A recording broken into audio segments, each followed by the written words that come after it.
Todos en algún momento de nuestra vida sufrimos la pérdida, por ejemplo, de un ser querido.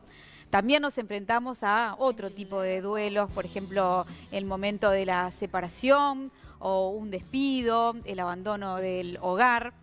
Hoy vamos a hablar con el psicoanalista y escritor argentino Gabriel Rolón, porque publicó su 10º libro, que lo tenemos aquí en piso, ya lo estamos compartiendo con ustedes, que se titula El duelo, cuando el dolor se hace carne. Trata sobre la muerte y otras pérdidas, y a través de la robotina, porque no puede ser de otra manera, pero igual lo vamos a disfrutar mucho, es que a la distancia lo recibimos en Vespertinas y te damos las muy buenas tardes, Gabriel.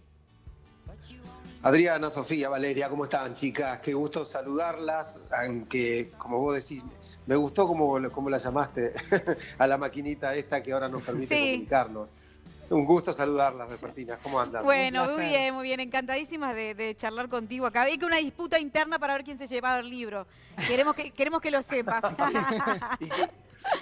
Bueno, buenísimo. Ya me voy a encargar de que llegue uno para cada una. No. Tranquilo. No era ese el cometido, solamente para contarte las ganas que teníamos de charlar este tema contigo y la teleaudiencia también a través de la cantidad de mensajes de texto que nos están llegando, un poco compartiendo las experiencias personales. Nos preguntábamos si nosotros duelamos. ¿Está bien el término? Sí. ¿Sí? ¿Existe? Sí, está bien, está bien. Sí. En psicoanálisis se llama así, duelar. Se dice que alguien está duelando después de haber tenido una pérdida, ¿no? Porque en realidad de lo que se trata, el duelo es de un trabajo muy difícil y muy doloroso que tiene que llevar adelante toda persona que haya perdido algo que ama. Como bien decían ustedes, el amor por algo no necesariamente es una persona. Digo, por supuesto que el modelo más clásico, más claro del duelo es la muerte de un ser querido, pero también están, como marcaban, la pérdida de un amor, la pérdida de la juventud, de un ideal, ¿no? La pérdida, estoy pensando en esas personas que tienen que irse de su país, donde está su familia, su origen, su idioma, sus afectos, porque, no sé, porque no consiguen trabajo, en épocas durísimas que hemos pasado tanto en el Uruguay como en Argentina por cuestiones de dictadura militar, lo que es el destierro.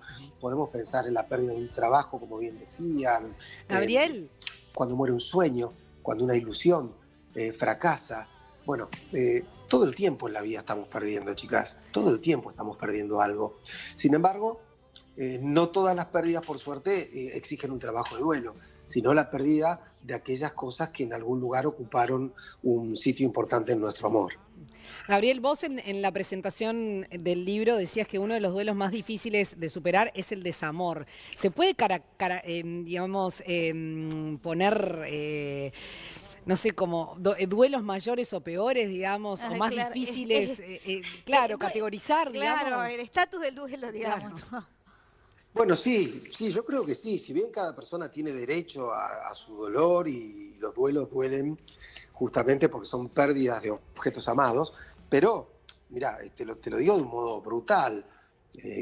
Claramente la muerte de un hijo es un duelo mucho más complejo, potencialmente más complejo que la pérdida de una relación afectiva. Digo, claro. Los duelos, tenés más posibilidades. Yo creo que los duelos que no son naturales, digamos, o sea, que no siguen en orden natural, esos de repente son los más difíciles, ¿no? O sea, y por eso, claro, eso son tiene complejos. Lo de un hijo, ¿no? Claro, ¿sabes por qué? Porque suponete, si se muere tu abuelo, vos tenés una historia para recordarlo, tenés un camino que él recorrió y que vos podés mirar, y por supuesto te va a doler. Pero hay alguien que hizo su vida, ¿no? Cuando se muere una persona muy joven, vos no solo duelás a esa persona y lo que compartiste con ella, sino que duelás lo que esa persona no pudo hacer.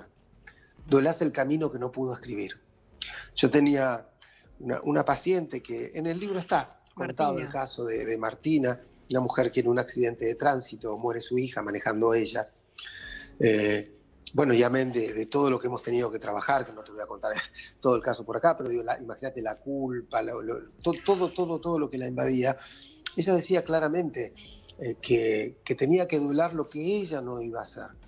No, su hija se iba a recibir, su hija le iba a dar un nieto, bueno, un montón de cosas que ella duelaba sin haber tenido nunca. A veces los duelos tienen esta característica, que perdemos cosas que no habíamos tenido, pero que soñábamos tener. Claro. Entonces, cuantas más ilusiones, más emociones y más anhelos hayamos puesto en algo, más duro va a ser el duelo. Por eso que si vos te peleas con alguien con el que saliste un mes y no llegaste a construir gran cosa, bueno, por ahí te duele un tiempo, qué sé yo, pues si pucha, podríamos haber andado bien, ¿no? Pero si vos te peleas con alguien con quien estuviste 2 o 3 años y soñabas tener hijos o soñabas irte a vivir juntos, también tenés que duelar los proyectos que no fueron. Claro. Entonces yo creo que hay duelos que se hacen muy difíciles porque no solo uno pierde algo que amó mucho, sino que pierde una vida que no va a poder tener nunca. Digo, Gabriel, el otro y nosotros mismos también. Justamente Hemos perdido algo que no tendremos jamás. Sobre el caso de Martina, vos cuando contás que te llama a la noche, que vas al consultorio a atenderlo y sentiste uno de los gritos más desgarradores que sentiste en tu vida, y después hablás del grito, Sí. que es la expresión más fuerte, digamos, de dolor que puede manifestar una persona. Y me quedó eso repiqueteando en la cabeza de cuánto nos permitimos el grito o el sufrimiento para procesar ese dolor o ese duelo, porque vivimos en una sociedad en que tenemos que estar como contenidos, ¿no?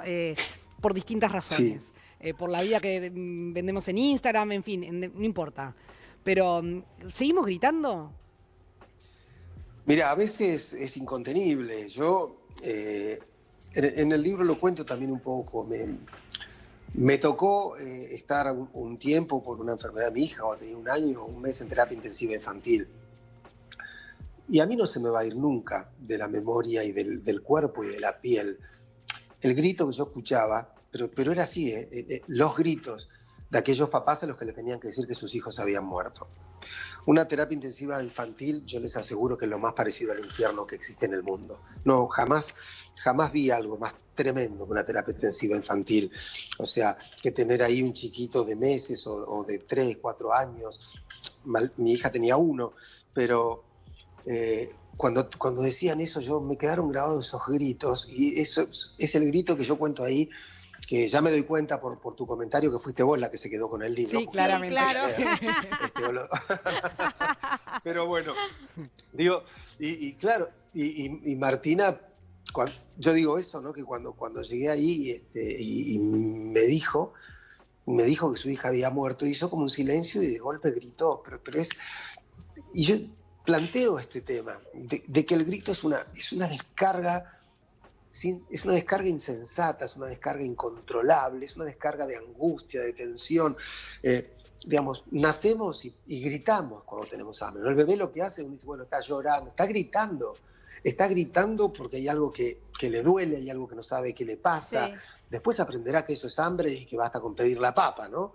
Pero hasta que lo aprende, cuando es muy bebé, llora, grita cuando algo le duele. El grito es una manifestación de la mayoría de las especies cuando están vivas, cuando enfrentan, animales digo, ¿no? Animales o humanas, cuando enfrentan un dolor.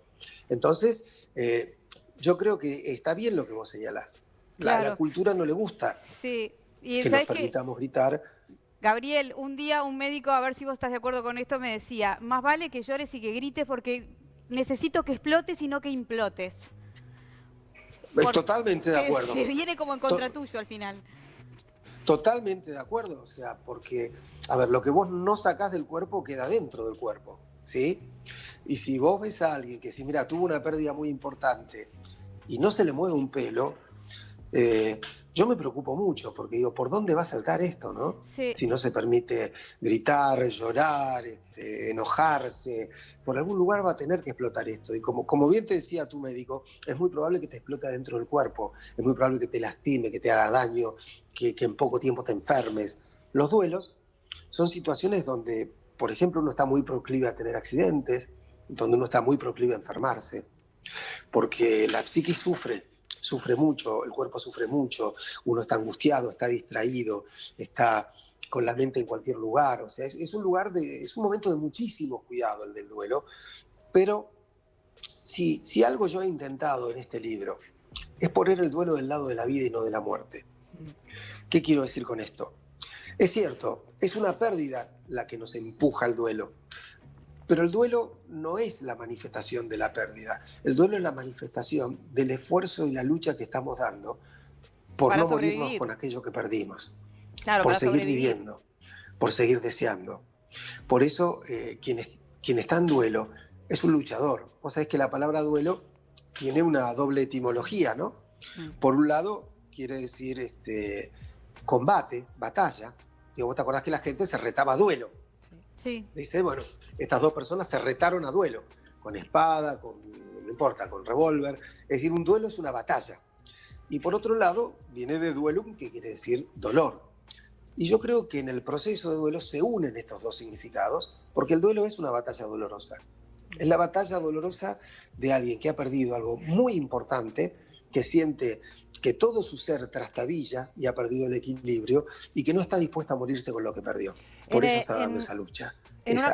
Por eso el duelo es la manifestación de que uno está pasando una prueba. Una prueba que tiene que atravesar para poder seguir viviendo y no morirse. Pero realmente te lo digo, no morirse o no volverse loco. Porque cuando a uno no lo rescata el dolor y la pelea del duelo, uno probablemente enloquezca o muera. Y no es una metáfora, ¿eh? Lo digo en serio. Es que en una conversación que habíamos tenido, tú decías que el duelo requiere valentía. Y es esto de lo que estás hablando, ¿no? De enfrentar esa batalla por seguir viviendo y por sobrellevar eso. Pero hablando de duelos, por ejemplo, ¿no? ¿Qué es estar en duelo? Porque acá nos llega un mensaje de un televidente que es muy interesante para plantearte, que dice: les tengo una consulta por el tema que van a tratar sobre el duelo. Tengo a mi hermana que ha quedado viuda hace 3 meses y no lo puede superar. Ella sale a todos lados con la urna de las cenizas de su esposo y no hay quien le diga que eso no lo debe hacer. No sé cómo ayudarla y no quiero que se sienta invadida con mis cuestionamientos. Bueno, fíjate, vos sabés que el duelo, mejor dicho, quien ha perdido algo, tiene dos grandes peligros que lo acechan. Uno de ellos es la melancolía, el otro es la depresión. ¿Sí? Son como los dos peligros latentes cuando uno no puede realizar un trabajo de duelo. La melancolía aparece cuando uno no puede desprenderse de aquello que ha perdido. Te lo hago simple, te lo cuento con un ejemplo muy breve. Cierta vez recibí a una paciente de unos 60 años que me manifestó que desde que su pareja la había dejado, ella no había vuelto a salir con nadie, no había vuelto a tener sexo, no iba a las fiestas, nada. O sea, apenas iba, trabajaba, volvía, se quedaba encerrada, no salía los fines de semana. Y yo le pregunté cuánto hacía que la pareja la había dejado y me dijo 28 años. Así que imagínate lo que es eso es la melancolía. Fueron 28 años de dolor, de angustia, de sufrimiento, de no poder desprenderse de lo que se ha perdido, ¿no? Yo creo que el otro peligro es la depresión, que es un estado que no es tan extremo como la melancolía, pero que igual te entristece la vida para siempre. Estás triste y estás enojado. El deprimido es una persona enojada. O sea, cree que la vida le ha quitado algo que es injusto que haya pasado, que no se merecía esto, y está enojada con Dios, con la vida, con el ser que se fue, ya sea un novio, ya sea un ser querido que ha muerto, con todo. Y entre el enojo y la tristeza se aísla a los demás porque se pone agresivo, sufriente. Entonces, bueno, son como dos peligros, ¿no? Cuando uno hace el duelo no cae en esto. Por eso el duelo es tan importante. El duelo permite no quedar ni melancolizado ni deprimido. Gabriel, y hay un tiempo, perdón que te... Esta consulta... Sí, perdón que te corte, pero decía... ¿hay un tiempo en que uno debería decir, bueno, tengo que parar de duelar? ¿Hay un tiempo o todas las personas, por ser diferentes, básicamente lo tenemos que vivir de distinta manera? ¿Se puede marcar un stop? Mirá, lo vamos a vivir de distinta manera, lo cual no quiere decir que no haya indicadores. Te repito, a lo mejor no te lleva lo mismo duelar la muerte de un hijo que una separación. Sí, claro. No, eso sí. Es esperable. Y también que salgas de ese duelo diferente, de uno y otro duelo. Pero sí podríamos, voy a ser caprichoso e inexacto, lo aclaro, pero si vos me decís que al año de la pérdida vos estás exactamente en el mismo lugar, yo te diría que estás en problemas. No estoy diciendo que que ya deberías tener todo el duelo resuelto y atravesado, pero sí que algo te tenés que haber movido. Yo, en esta persona que hace la consulta por su hermana, ¿no? Sí. En este alguien que no puede ni salir a la calle sin las cenizas de su pareja muerta, yo veo una amenaza. Veo una amenaza, una potencial amenaza grave para la salud de esta persona, quiero decir.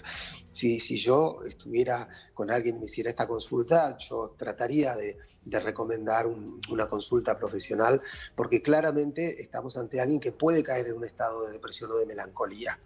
Entonces, porque, a ver, todos sufrimos cuando perdemos a alguien, y si querés, todos llevamos. ¿Sabés cómo empieza el libro? El libro, si mal no recuerdo, empieza con una frase que dice: todos llevamos a nuestros muertos sobre los hombros, ¿sí?